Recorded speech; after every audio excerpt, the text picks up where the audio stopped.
Je me demande bien quel est le nombre de forces dans l'univers. Bonjour! Ah! Mais Ne pas s'énerver, ne pas s'énerver.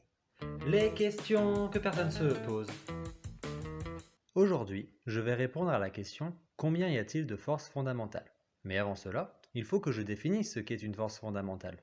Le principe fondamental de la dynamique stipule que pour un certain objet de masse m, son accélération est reliée aux forces extérieures par masse fois accélération égale la somme des forces. Or, l'accélération correspond à la variation de vitesse. Par exemple, si j'ai une vitesse de 20 km/h suivant une direction, et que j'ai une accélération de 10 km/h² suivant la même direction, alors cela signifie qu'au bout d'une heure de trajet, ma vitesse sera de 30 km/h. Les changements de direction de la vitesse sont aussi résultants d'une accélération. Par exemple, la Terre tourne autour du Soleil avec une vitesse à peu près constante de 2π UA par an, avec UA étant l'unité astronomique, correspondant à la distance Terre-Soleil moyenne. Mais sa trajectoire est une ellipse. Il y a un changement de direction, et donc une accélération. Ceci dit très faible par rapport à l'accélération des objets sur Terre. Par conséquent, on peut définir les forces comme les concepts créant de l'accélération, c'est-à-dire les concepts changeant la vitesse. Dans la question, je n'ai pas demandé le nombre de forces, mais le nombre de forces fondamentales.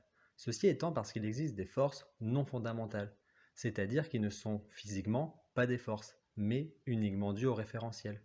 C'est pourquoi on les appelle forces de référentiel.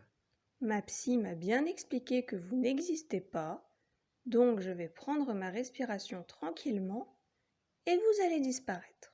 Pour le comprendre, regardons cette particule rouge se déplacer sur ce disque tournant. La trajectoire a été choisie pour que la vitesse n'évolue pas, ni en direction, ni en intensité. Naturellement, j'ai choisi un certain référentiel. Cependant, rien ne m'y obligeait. Je peux donc en choisir un autre. Je peux par exemple prendre celui du disque tournant, c'est-à-dire me placer dans le référentiel où le disque est immobile. Physiquement, pour ce faire, il est par exemple possible de placer une caméra au-dessus du centre du disque et de faire tourner la caméra au même rythme, même vitesse angulaire, que le disque. En le faisant, on obtient ce résultat, où contre toute attente, on observe que la particule se déplace plus en ligne droite, mais suivant une ligne courbe. Dans ce référentiel, elle est en accélération, ce qui semble signifier qu'elle subit une force. Mais dans l'autre référentiel, elle ne subissait pas de force. Or, une quantité qui dépend de choix arbitraires comme le référentiel n'est pas intrinsèque à la physique. Donc physiquement, cette particule ne subit aucune force. Autrement dit, elle ne subit aucune force fondamentale. Mais dans le référentiel tournant, si on lui refuse de subir une force, alors le principe fondamental de la dynamique ne s'applique plus. Ce qui est dommage car la physique classique dans les référentiels inertiels repose sur ce principe. Pour pallier ce problème, il suffit d'inventer une force de référentiel, ce qui fait que peu importe le référentiel, le principe fondamental de la dynamique est correct. Il existe différentes forces de référentiel comme par exemple la force centrifuge ou Coriolis. Tout ça, c'est dans ta tête, Jeanne. Maintenant que nous savons ce qu'est une force fondamentale, essayons de répondre à la question initiale. Pour ce faire, déterminons ce qui fait déplacer les objets. Le premier qui peut venir en tête est la gravité. Si je lance un objet vers le ciel, il va retomber. Pour ce faire, il est obligé de changer de direction et donc de vitesse. Newton a déterminé que la gravité est une force attractive d'intensité F est égale à G grand M petit m divisé par R carré. Donc cela nous fait une force. Eh ben non, c'était le premier piège de la vidéo. La gravité n'est pas une force. Et là, tu vas me dire que la gravité change la vitesse des objets et donc que c'est une force. Ah, mais il faut vraiment que je le demande. Mais je ne vais pas parler à une hallucination. Bon, d'accord. Oh, mais tout à l'heure, tu as dit que les forces sont les concepts qui changent la vitesse. Or, la gravité change la vitesse. C'est bizarre. Pour le comprendre, il faut définir la relativité générale d'Einstein fondée en 1915. C'est une théorie très proche d'un point de vue prédictif de la théorie de la gravitation universelle de Newton de 1687. Cependant, là où les deux théories diffèrent, par exemple pour la trajectoire de Mercure, c'est la relativité générale qui fait de meilleures prédictions. Par conséquent, la physique moderne n'utilise la gravitation universelle de Newton que comme approximation de la relativité générale, car cette théorie reste plus simple dans l'utilisation. Ce qui signifie que pour comprendre la nature profonde des lois de la physique, la théorie de Newton devient caduque et c'est la relativité générale qu'il faut prendre en compte. Or, dans le cadre de la relativité générale, la gravitation n'est plus une force, mais une propriété géométrique de l'espace-temps. Tout à l'heure, j'ai expliqué que l'accélération témoigne du changement de direction ou d'intensité de la vitesse. Sans accélération, les objets vont tout droit. Cependant, dans des espaces plats, on comprend bien ce que signifie aller tout droit. Mais dans des géométries courbées, dites non euclidiennes, aller tout droit signifie prendre le chemin le plus court, appelé géodésique. Or, dans l'unique cadre de la relativité générale, toutes les trajectoires sont des géodésiques de l'espace-temps. Il nous semble qu'il y a une accélération près d'un corps massif, mais cela est dû au fait, d'une part, que nous conceptualisons très mal les espaces courbes, et d'une autre part, car nous conceptualisons les déplacements dans l'espace, mais pas dans l'espace-temps. Par conséquent, dans le cadre de la physique moderne, la gravitation n'est pas une force. Maintenant, parlons d'une autre force, la force électrique. Pour mettre en œuvre une expérience montrant qu'elle change la vitesse des objets, faites couler un filet d'eau. Prenez un bâton en ambre, frottez-le avec de la laine, puis approchez le bâton du filet d'eau, qui changera de direction par action à distance. Il y a un phénomène qui cause ce changement de direction de l'eau. Cela doit être une force. C'est la force électrique. Lorsque l'on frotte le bâton avec la laine, il y a un échange d'électrons, particules de charge négative. Or, les molécules d'eau sont polaires, car l'atome d'oxygène étant plus électronégatif à cause de sa taille que l'atome d'hydrogène, va s'accaparer les électrons de valence de l'hydrogène. Ce qui signifie que la molécule d'eau est un dipôle, dont l'atome d'oxygène est un pôle négatif et le centre des atomes d'hydrogène un pôle positif. Ce dipôle interagit avec le bâton, qui s'est chargé lors du frottement. La modélisation mathématique de la charge électrique est F est égal à QE, avec Q la charge électrique de la particule subissant la force, et E le champ électrique qui, causé par une particule de charge grand Q, est grand Q divisé par 4pi epsilon 0 r carré. Celle-ci est bien une force. Une deuxième force dont nous pouvons parler est la force magnétique. Pour la mettre en œuvre, il suffit d'avoir des aimants et de jouer avec. La modélisation mathématique de la force magnétique est F est égal à QV vectoriel B, avec Q la charge électrique de la particule subissant la force, V sa vitesse et B le champ d'induction magnétique. Nous pourrions penser que cela nous fait deux forces, mais ce serait tomber dans le deuxième piège de la vidéo. En 1864, Maxwell a unifié la force électrique et la force magnétique par une nouvelle force appelée force électromagnétique. L'unification se fonde sur les 4 équations de Maxwell portant sur les divergences et rotationnelles de champs électriques et d'induction magnétique. Cette unification entre même en résonance avec la relativité restreinte de 1905. Si j'ai un fil électrique rempli d'électrons sans mouvement, alors une charge dans son voisinage ressentira une force électrique. Alors que si les électrons sont en mouvement, alors il y aura un courant électrique et une charge dans son voisinage ressentira une force magnétique. Cependant, en relativité restreinte, on apprend que le mouvement est relatif. Donc dire que les électrons sont en mouvement ou pas dépend d'un choix arbitraire qui n'est pas un choix intrinsèque à la physique.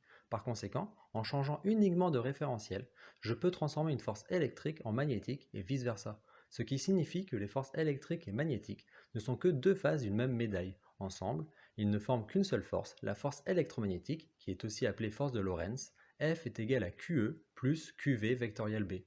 Si on s'arrête à la force électromagnétique, alors la physique est incohérente, parce que les noyaux des atomes sont composés de protons chargés positivement et de neutrons qui sont électriquement neutres. Or, électriquement, les protons se repoussent, ce qui signifie que la stabilité des noyaux doit venir d'une force. Comme cette force explique la stabilité des noyaux, c'est une force nucléaire.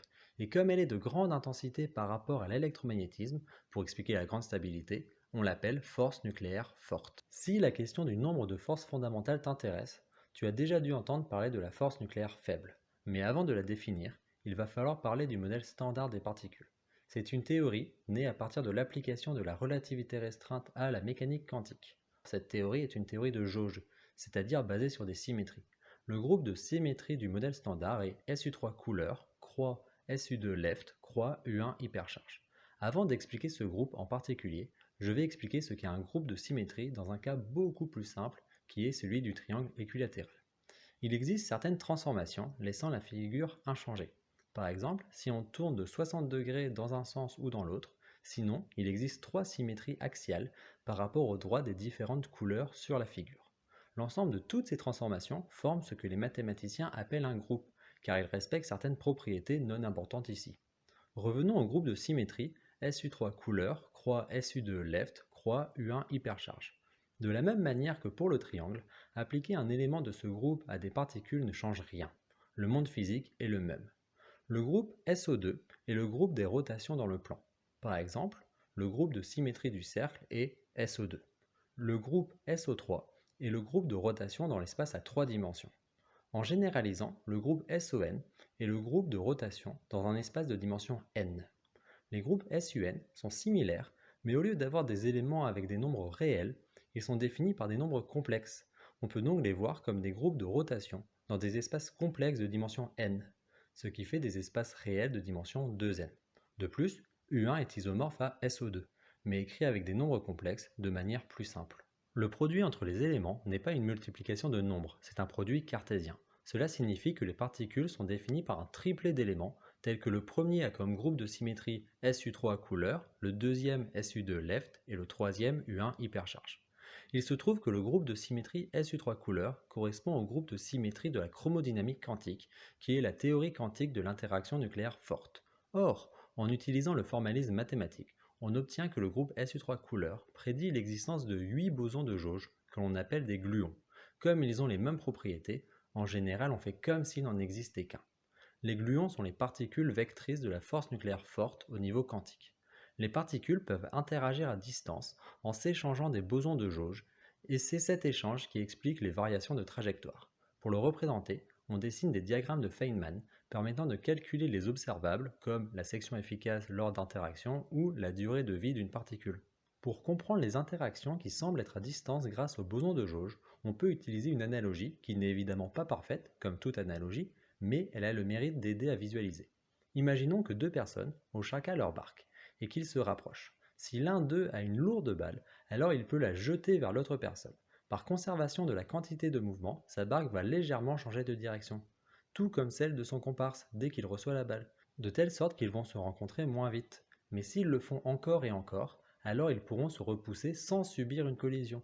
Dans cette petite histoire, les personnes sur leur barque représentent les particules et la balle représente les bosons de jauge, médiateurs des forces. Dans le groupe SU3 couleur, croix SU2 left, croix U1 hypercharge, nous avons déjà dit que SU3 couleur correspondait à l'interaction forte. Sachant que le groupe de symétrie de l'électrodynamique quantique, c'est-à-dire de la version quantique de l'électromagnétisme, est U1, il semble naturel que U1 hypercharge corresponde à l'électrodynamique quantique et que SU2 left corresponde à une troisième force, et dans la mesure où nous avons brièvement mentionné la force nucléaire faible, elle devrait apparaître à un moment, et ce serait parfait. Mais penser cela serait tomber dans le troisième piège de la vidéo. Mais pourquoi mon hallucination pense être dans une vidéo? Mathématiquement, le groupe SU2 left entraîne l'existence de trois bosons de jauge que l'on appelle W1, W2 et W3, ce qui correspond bien au nombre de particules mesurées expérimentalement. Cependant, si tel était le cas, les trois bosons devraient avoir la même masse. Or, ce n'est pas le cas expérimentalement. Il existe donc un mélange entre le boson W3 et le boson de jauge engendré par U1 hypercharge doté B. Le mélange n'implique que ces deux bosons à cause des nombres quantiques, mais la cause précise n'est pas très importante ici. Le mélange est une rotation dans un espace abstrait de dimension 2 avec l'angle de rotation θW, ce qui permet de définir le boson Z est égal à cosinus θW W3 moins sinus θW B et le photon A est égal à sinus θW W3 plus cosinus θW B, ce qui signifie que les deux groupes SU2 left et U1 hypercharge sont totalement liés. De plus, avec le mécanisme de Higgs nécessaire à l'obtention de la masse des particules élémentaires, il y a une brisure spontanée de symétrie du vide de SU2 left croix U1 hypercharge, mais préservant une nouvelle symétrie U1 QED, qui est la symétrie de l'électrodynamique quantique, dont le boson vecteur est le photon.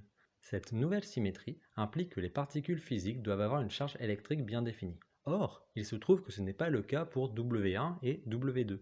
Leur charge électrique n'a physiquement aucun sens. Cependant, en faisant un mélange, ce qui correspond mathématiquement à la diagonalisation de l'opérateur charge électrique, on obtient les deux bosons vecteurs W+ de charge opposée à l'électron et W- de charge électronique, définis par W plus ou moins est égal à W1 moins plus IW2 divisé par racine carrée de 2. Nous avons maintenant bien défini tous nos bosons vecteurs de force au niveau quantique. Les gluons sont les vecteurs de l'interaction forte, le photon de l'électromagnétisme. Il reste les bosons W+, W- et Z qui sont vecteurs de la force que l'on nomme interaction faible. Elle est notamment responsable de l'instabilité du neutron qui, lorsqu'il est libre, c'est-à-dire en dehors d'un noyau, se désintègrent en une durée de vie de 15 minutes en un proton, un électron et un antineutrino électronique. Nous avons donc notre réponse. Il existe 3 forces fondamentales. Les gens retiennent souvent 4 en comptant la gravitation, mais en vue de la relativité générale, cette dernière n'est pas une force, mais une propriété de l'espace-temps, ce qui fait qu'il y en a bien 3. C'est bon, on a la réponse. L'hallucination va enfin s'arrêter. Cependant, avec la physique des particules, une force est définie par son groupe de symétrie. SU3 couleur pour l'interaction nucléaire forte, U1QED pour l'électromagnétisme, mais pour l'interaction nucléaire faible. Il n'y a pas de groupe responsable. On pourrait penser que c'est SU2 left croix U1 hypercharge, mais c'est faux, car il faut retirer le photon. Donc cette définition n'est pas parfaite. C'est pourquoi en général, au lieu de parler d'interaction nucléaire faible, on parle d'électrodynamique faible, dont le groupe de symétrie est SU2 left croix U1 hypercharge.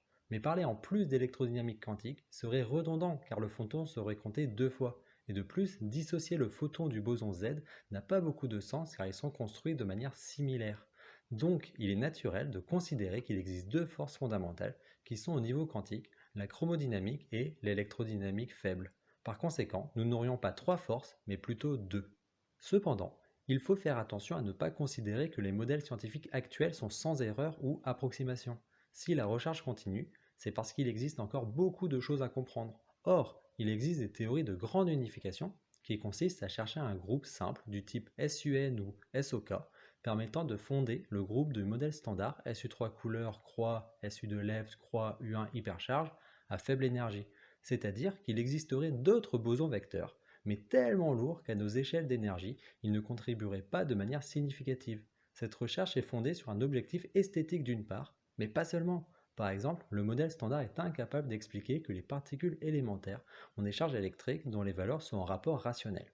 Par exemple, la charge du quark up divisée par la charge de l'électron en valeur absolue donne 2 tiers, qui est un rationnel, alors que le modèle standard devrait autoriser des nombres irrationnels comme par exemple pi.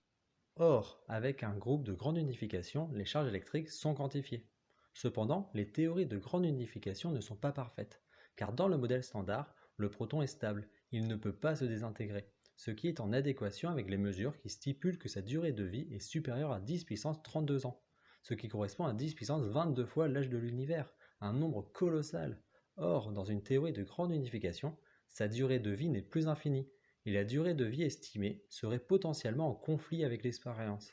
Donc même avec nos échelles d'énergie, une théorie de grande unification devrait avoir des effets observables. Mais les effets les plus importants seraient durant les premiers instants du Big Bang, lorsque l'univers était extrêmement dense et chaud. Dans ces conditions, si une théorie de grande unification est correcte, alors il n'y aurait qu'une seule force, mais ce serait à cause de la diminution de la température qu'il semblerait y avoir un découplage de forces amenant les forces dont on a parlé précédemment. Donc, pour répondre à ta question, combien y a-t-il de forces fondamentales? En général, tu entendras la réponse 4, avec la gravitation, l'électromagnétisme, l'interaction nucléaire forte et l'interaction nucléaire faible. Mais finalement, la gravitation n'en est pas une, donc il serait plus judicieux de dire 3. Mais même cette réponse n'est pas parfaite, car l'interaction nucléaire faible est indissociable de l'électromagnétisme. Donc on devrait dire 2, mais comme l'électromagnétisme, lui, se dissocie très bien de l'interaction nucléaire faible, la réponse 2 n'est pas parfaite, mais me semble personnellement meilleure que 3. De plus, s'il s'avère qu'une théorie de grande unification est correcte, par exemple avec SU5 ou SO10 qui sont des candidats, il n'y aurait qu'une seule force. Cependant, une chose importante à signaler est que cette question qui semble être une question de physique n'en est pas une. Une question de physique porte sur une observable, par exemple la masse d'une particule, la taille d'un objet dans un référentiel précis, le nombre de particules dans un référentiel, ou la trajectoire d'un objet. Or, le nombre de forces fondamentales ne traite pas d'une question de ce type, c'est une question de philosophie de la physique, autrement dit, d'épistémologie. C'est plus une question sur le modèle physique que sur le monde physique. Par exemple, le choix arbitraire de dire que l'électrodynamique faible correspond à une force ou à deux ne change rien aux prédictions physiques. J'ai maintenant fini de répondre à tes questions. Donc si tu en as d'autres à l'avenir, n'hésite pas à les poser en l'air, peut-être que je viendrai y répondre. Au revoir. Au revoir, hallucination.